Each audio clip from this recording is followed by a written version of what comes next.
The fourth thing I said is the death of a loved one can distract us, or death of like sickness in your own self about to die. But that thing right there is tough for people to understand. Because I know that some people can take that in a good way.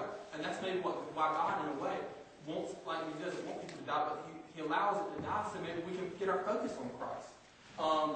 My neighbor, he's 70 years old. He died like 2 weeks ago. And the family, they never came to church. But I was able to minister to them because of the death of the loved one. But now, if they hadn't been ministered to, but see, God desired for me to minister to them and tell them, I think maybe someone got saved in their family. And but see, sometimes if you don't have, like, I wasn't able to minister to them, they might have gone to other things, I'm trying to say. And see, a death of a loved one can bring us to other things, alcohol, drugs, and like that sin, and other influence people. Don't let someone tell you after a loved one's died to do something outside of Jesus, outside of focusing on Christ. You should focus on Christ. That should get our focus on Christ. Because that's maybe why God designed that person to die at that time, so we can focus on Him. Your own past can distract us. In Philippians 3:13, right before my text of the verse,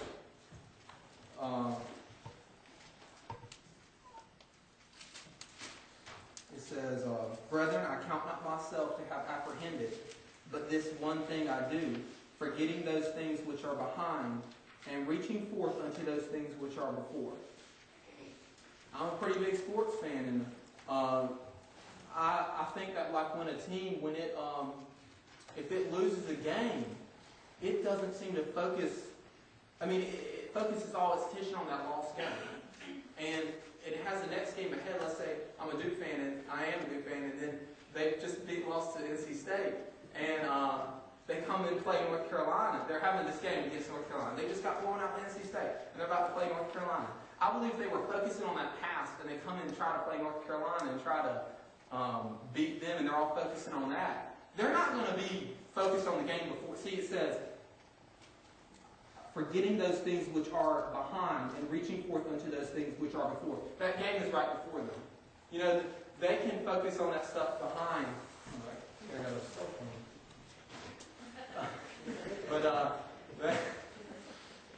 they can focus on that game behind, and they can lose that game because they're focused on that.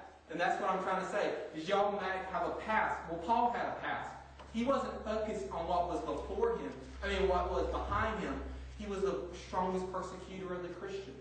He watched Stephen get stoned. He was holding their cloaks as they were stoning Stephen.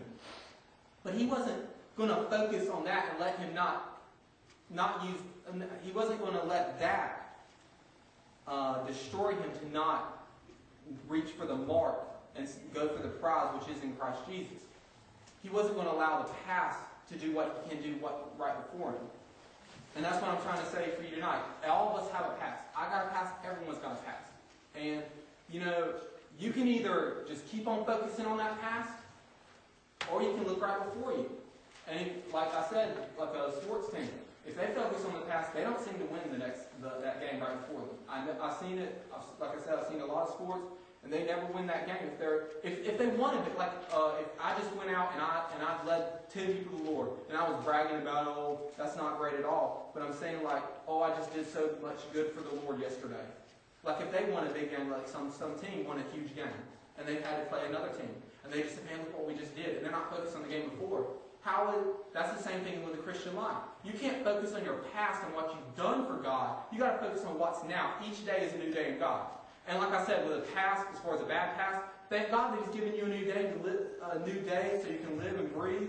But now just use that day wisely for God's glory, to serve Him, whatever it be. Especially telling others about Christ, reading your Bible, praying, asking God to lead you and guide you in every single area of your life.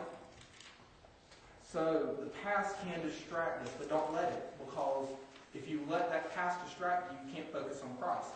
Our dreams can distract us. It talks about in James where our life is like a vapor. So don't say, man, I'm going to do this and that and this and that, but you never get it done. If you let that distract you, you can't focus on Christ now. You got to be in the present. Whatever I am now is what I got to.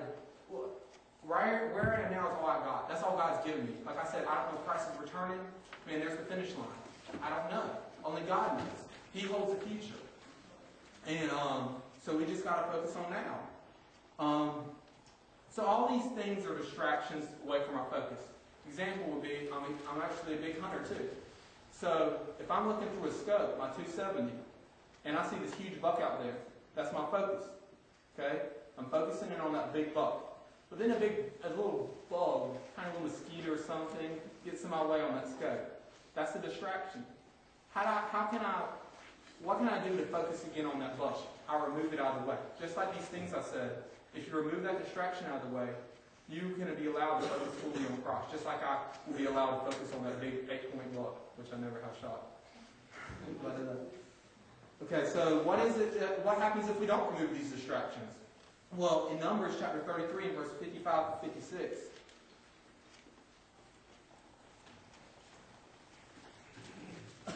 there were consequences if they didn't remove these distractions.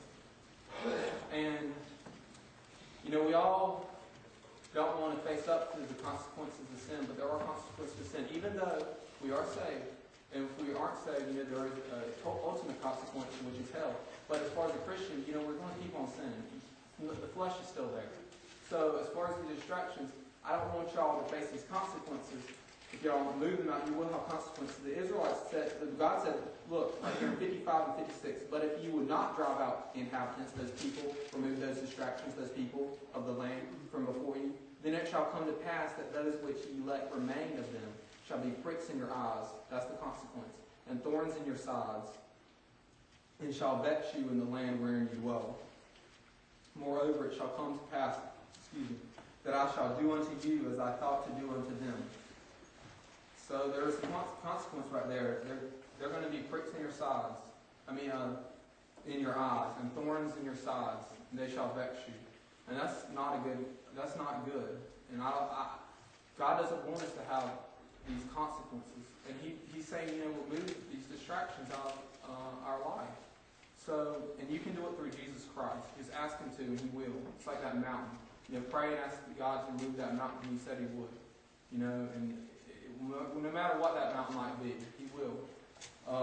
So how do we keep our focus? If you are focused, how do we keep it? Once you get focused, my message was, how do you keep your eyes focused? Get focused, stay focused, keep your focus. Like a student, I was about to go to NC State this fall, and man, there was a lot of distractions up there. Not that I didn't want to go up there because of that. I did say, man, I want to be a preacher because there was distractions in NC State. But, as far as any student, there's distractions in school. Like I was saying, NC State, they had this huge gym. It's the biggest gym, I think, probably in North Carolina. That's a distraction for a student to focus on their studies. There is sports. If you're a big sports fan, there's those distractions. There's other friends that distract you from your studies. So I'm saying, being a student, there's distractions. But if you remove those distractions, you can focus on your studies, get a good grade, and that finish line, that prize would be that high grade. That finish line would be the end of the semester, and that high grade would be the prize. Or the consequence would be a failing grade.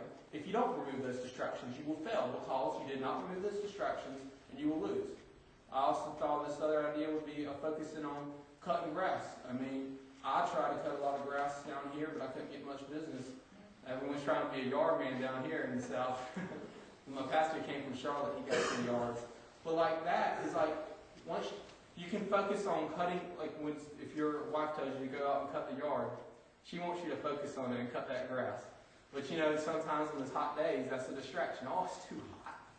Oh man, I'm too thirsty. That's a distraction. But there's a finish line, have the grass cut, and there's a prize, your wife will bake you a lemon pie. And then keep your eye. So how do we keep our focus? Keep your focus on the finish line. That's what I'm saying, that end, that final destination when we get to meet God, He's going to give us that reward, that prize. You have your focus, keep your focus. Know that the finish line is soon. Paul, he was focused on the finish line in Hebrews chapter 3, verse 1 through 6.